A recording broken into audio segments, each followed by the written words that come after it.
G'day there, it's Rachel here from Bush Edge Homesteading Australia, and today we've been out and about with the family doing a bit of a shop, and while we were down there I popped into Kmart because I'm starting to think a bit about kind of the growing and harvest and preserving season ahead. And one of the ways that we preserve up a lot of the produce that we grow is actually by popping it in the freezer. But we don't have a huge amount of freezer space here, so I like to freeze in silicone kind of molds, and that way I can use up our valuable freezer space pretty much as efficiently as possible. Now, you might have seen some of our shares before where we have, shown various things like freezing eggs and veggies and stuff like that, but actually let me just grab out some of the ones that I have already, and then what we'll do is we'll open up this bag here and I'll give you a bit of a closer look at the ones that I bought today and why I bought those as well. So give me one sec. Alrighty. So these are the ones that I have kind of used to date. And these ones here come in different sizes. These ones here are also from Kmart as well. When we bought these ones, I think they were about $1.50 each at that stage. So I did get quite a few, and that way you can kind of fill lots all at once and preserve up lots all at once instead of having to do multiple loads into the freezer.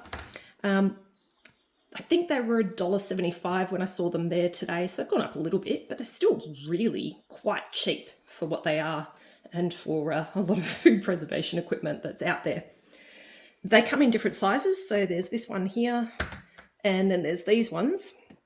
And these ones I really like because they are 1 cup size. So I do a lot of things like stocks in cubes and grated zucchini, fruit purees. In fact, we'll have a bit of a peek in the freezer in a moment and I'll show you some of the stuff that I've still got now. It is a little bit lean in the freezer at the moment though. Obviously, we haven't been preserving a lot because you don't have the big harvests here over winter. So we have eaten through a lot of what's in there, but I still have a few bits and pieces that'll show you kind of the diversity of the sort of things that we can preserve using these. When we do use them, one of the things that I normally do is use a tray underneath. So in fact, I've got some cookies over here that we were baking yesterday. What I'm going to do is I'm going to steal the tray from underneath and I'll show you what I mean and why I do this. So essentially what we do is we grab a baking tray like this, and then I normally sit these silicone molds on top. And the reason that I do that is because they are really super flexible, and particularly if you've got something that's kind of liquidy, if you put those straight in the freezer without kind of that hard tray underneath, things can move around and they can spill. So that's why I do that. One of the things I don't like about these though is the fact that they don't have lids. And, when you put things in the freezer, you do tend to want to cover it up. And I normally have to use a bit of cling wrap over the top of these just to kind of cover them up before I put them into the freezer.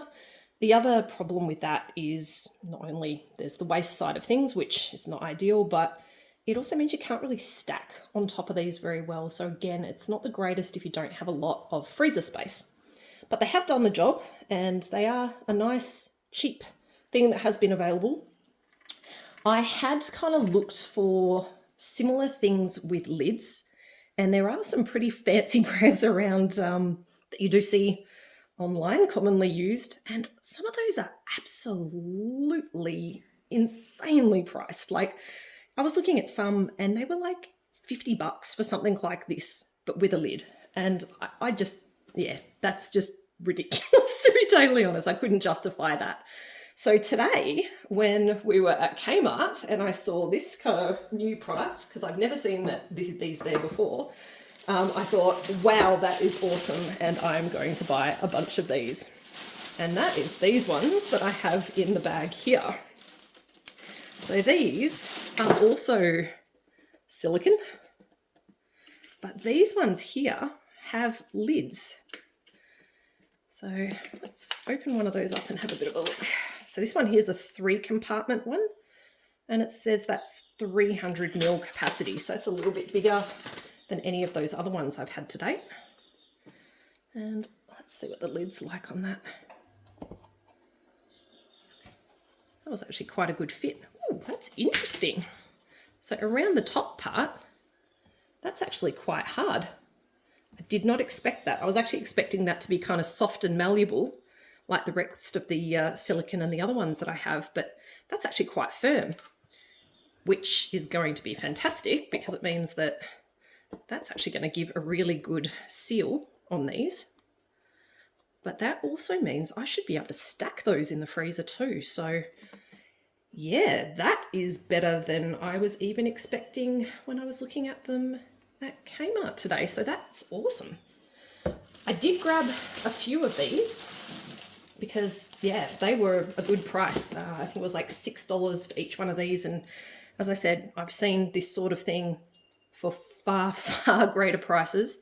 And yeah, seeing them for $6, it meant that I could pick up a few for preserving season ahead. So that one there, that's another 3-compartment. And yes, I can see that is going to stack really well in the freezer. So that is awesome. Another 3-compartment. And then I got a couple of these ones, which are a bigger capacity. That's 500 ml on those ones there. So they have 2 compartments in those ones. Let's open up one of those and have a bit of a look too.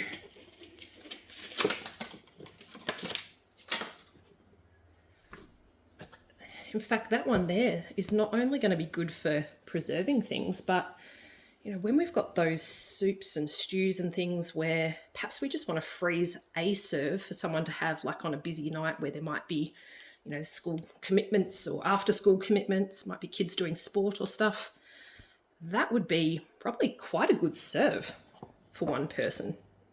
And again, it's got kind of quite a good seal around the outside of that. So I think that's going to be a lot more secure putting those in the freezer.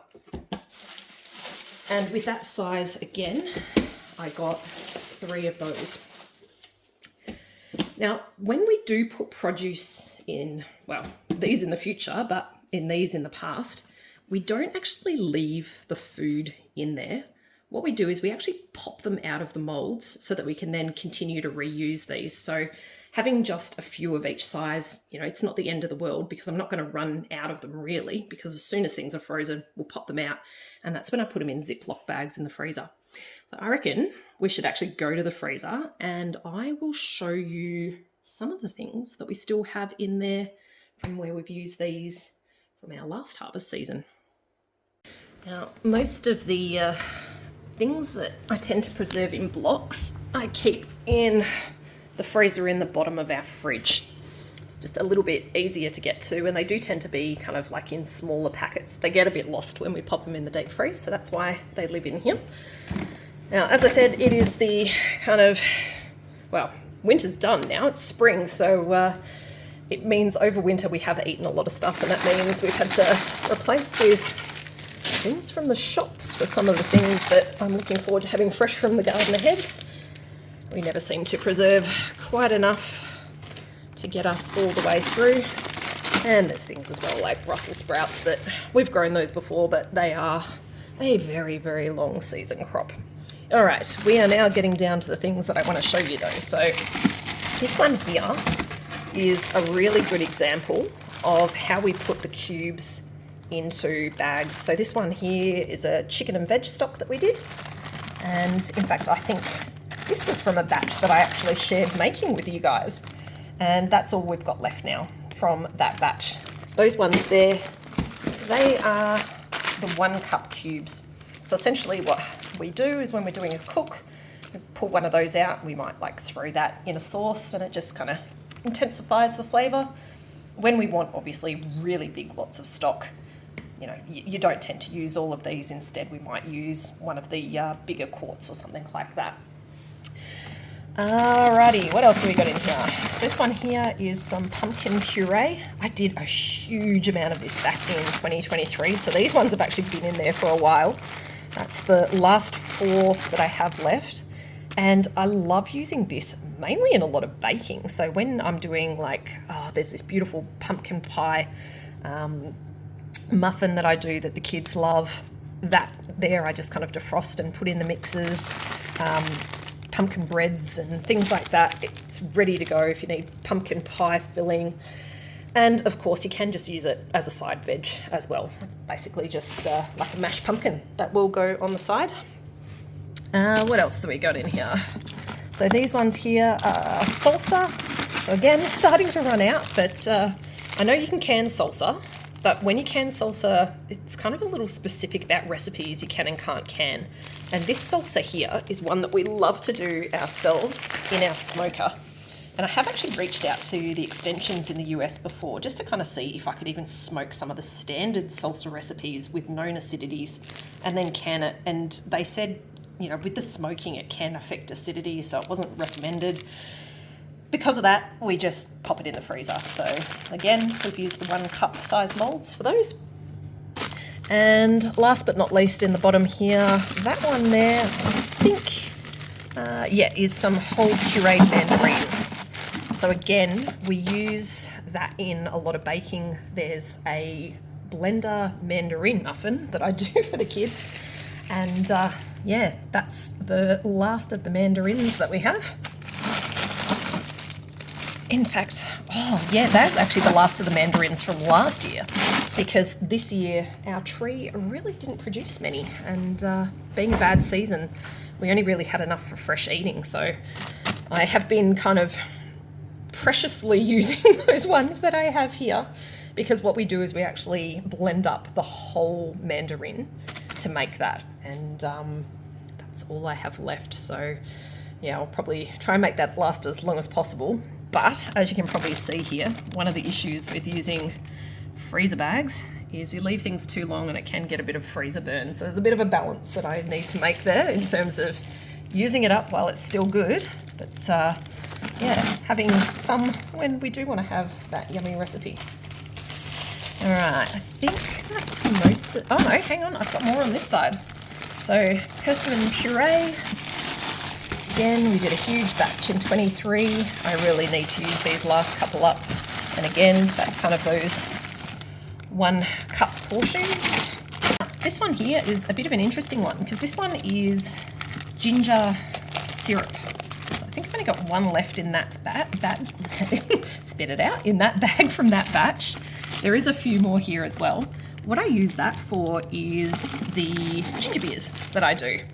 It actually freezes up a little funny. It's kind of sticky and tacky, but yeah, it is frozen. And when I do like the ginger bug sodas and want to make ginger beer in particular, and I'm kind of looking to do it a little quick, what I can do is I can just throw one of those straight into a batch, obviously defrost it, get it into the bottle, top it up with a bit of water, a bit of ginger bug, and that's a pretty instant ginger beer, which is pretty cool.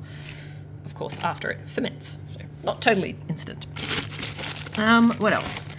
Passion fruit. So I've got a little bit of passion fruit here as well. That was some of that passion fruit hubby brought home in a hat. If you follow along with our Facebook, you'll know what I mean.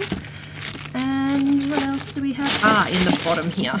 So this is one of the smaller ones, but you know those smaller cubes that I showed you? That there is some of the limes. So I've just done those in the last month. And those cubes of limes will be perfect for when the limes are out of season in the summertime, which is when we actually want to use most of it. But you know, know, they're not on the tree at that time of year. So those go into a lot of like salsas and salads and things like that, marinades, and you can just kind of pull one out, let it defrost, and then it can be used.